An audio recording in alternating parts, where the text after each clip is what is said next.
मेरा प्रेम पत्र पढ़कर मेरे मन की गंगा और तेरे मन की जमुना। बड़ी और खूबसूरत आंखें, शांत चेहरा और दिल खुश कर देने वाली मुस्कान की मल्लिका, जो हिंदी सिनेमा के सुनहरे दौर की एक दिग्गज अभिनेत्री मानी जाती है। तू मेरा, मैं तेरी, दुनिया जले तो जले। चाहे उनका वेस्टर्न डांस हो या फिर शास्त्रीय, वे दोनों में माहिर थी। ढूंढो ढूंढो रे साजना, ढूंढो रे साजना, मोरे कान का बाल। लगभग 2 दशकों से अधिक समय तक उन्होंने अपने चाहने वालों के दिलों पर राज किया। बहारों फूल बरसाओ, मेरा महबूब आया।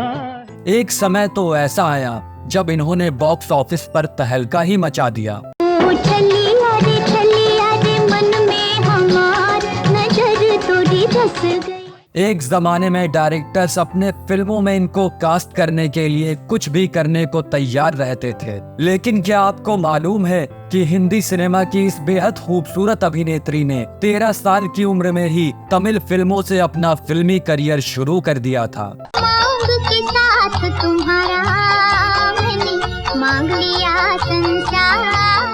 जी हाँ दोस्तों, हम बात कर रहे हैं हिंदी सिनेमा के स्वर्णिम काल की एक बेहद खूबसूरत हीरोइन वैजंती माला की।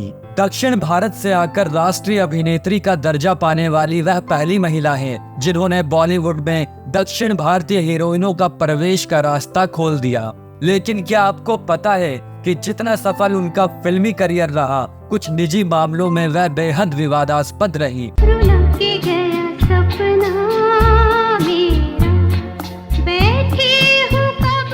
वैजंती माला के फिल्मी सफर में उनका नाम दो अभिनेताओं के साथ जुड़ा, लेकिन किसी के साथ भी वह अपना घर ना बसा सकी। और वैजंती माला ने जिनके साथ घर बसाया, इसके बाद भी वह आरोप प्रत्यारोप से बच ना सकी, क्योंकि इस अभिनेत्री पर पति को खरीद कर शादी करने का आरोप लगा। लेकिन जितने भी आरोप प्रत्यारोप लगते रहे, इस अभिनेत्री ने कभी भी पीछे मुड़कर नहीं देखा। वैजंती माला ने अभिनय से लेकर राजनीति तक हर जगह अपनी प्रतिभा का लोहा मनवाया। जानेंगे इस दिलचस्प वीडियो में और भी बहुत कुछ, बने रहिए हमारे साथ।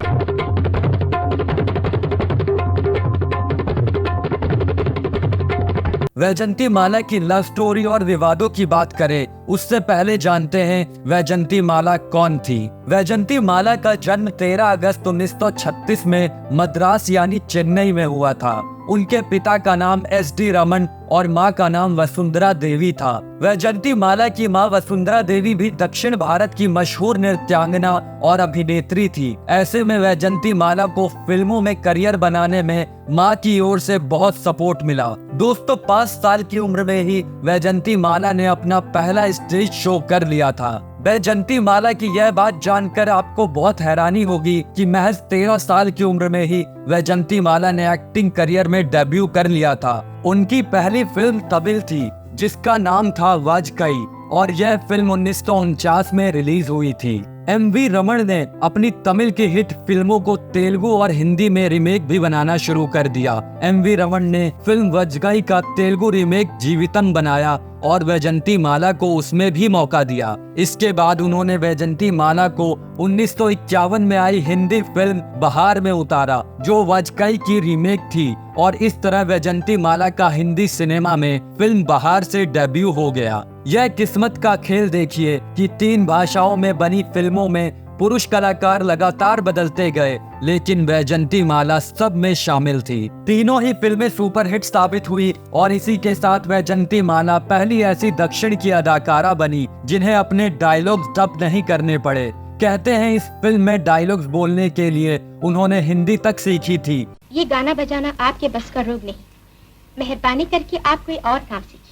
इन फिल्मों के हिट होने के बाद भी अब तक वैजंती माला को कोई खास पहचान नहीं मिली थी, ना साउथ की फिल्मों में और ना ही नॉर्थ की फिल्मों में। और फिर 1954 में आई निर्देशक नंदलाल जसवंत लाल की फिल्म नागिन, और ये कहा जा सकता है कि वैजंती माला की पहली सफल फिल्म नागिन ही थी। इस फिल्म के गाने और उन पर वैजंती माला के अनुपम नृत्य ने ऐसा समा बांधा कि दर्शक झूम उठे। मन डोले मेरा तन डोले मेरे दिल था गया परा। फिर बैजंती माला को हिंदी सिनेमा की सबसे कल्ट फिल्म मिली। फिल्म का नाम था देवदास, जो 1955 में रिलीज हुई थी। और इस फिल्म में बैजंती माला ने चंद्रमुखी के किरदार को कालजयी बना दिया।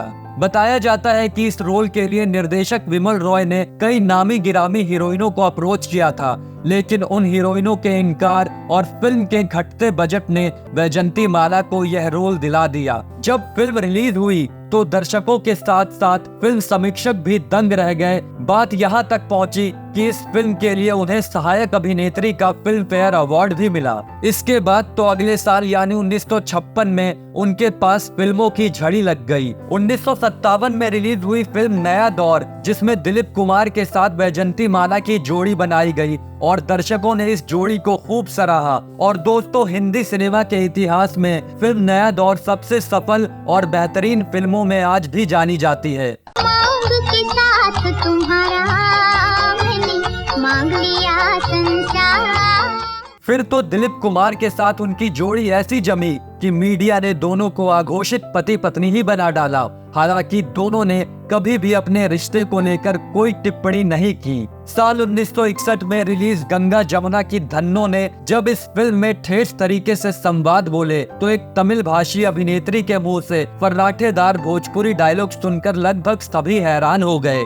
आलोचकों ने बैजंती माला के दक्षिण भारतीय परवरिश के बावजूद भोजपुरी बोली में महारत हासिल करने की उनकी क्षमता की जमकर तारीफ की। हाँ, तो उन दुखियारों की बीवी बच्चन से जाके पूछो कि उनके ऊपर क्या गुजरी। साल 1964 में तो बैजंती माला की कई यादगार फिल्में आई, जिनमें पहला नाम था राज कपूर की फिल्म संगम। यह फिल्म उनके करियर में मील का पत्थर साबित हुई। इस फिल्म के लिए उन्हें सर्वश्रेष्ठ अभिनेत्री का फिल्म फेयर अवार्ड भी मिला। इसी साल उनकी अन्य प्रमुख फिल्में थी लीडर, जिसमें उनकी और दिलीप कुमार की जोड़ी ने खूब रंग जमाया। ये मेरा प्रेम पत्र पढ़कर के तुम ना। बैजंती माला जितनी सुलझी हुई अदाकारा थी, उनकी पर्सनल लाइफ उतनी ही विवादों से भरी थी। बैजंती माला और दिलीप कुमार की जोड़ी को दर्शकों ने खूब पसंद किया। फिल्मों में काम करते करते दिलीप कुमार और बैजंती माला कब रियल लाइफ में एक दूसरे के करीब आ गए, उन्हें पता ही नहीं चला। और दोस्तों, खबरें तो ऐसी भी आने लगी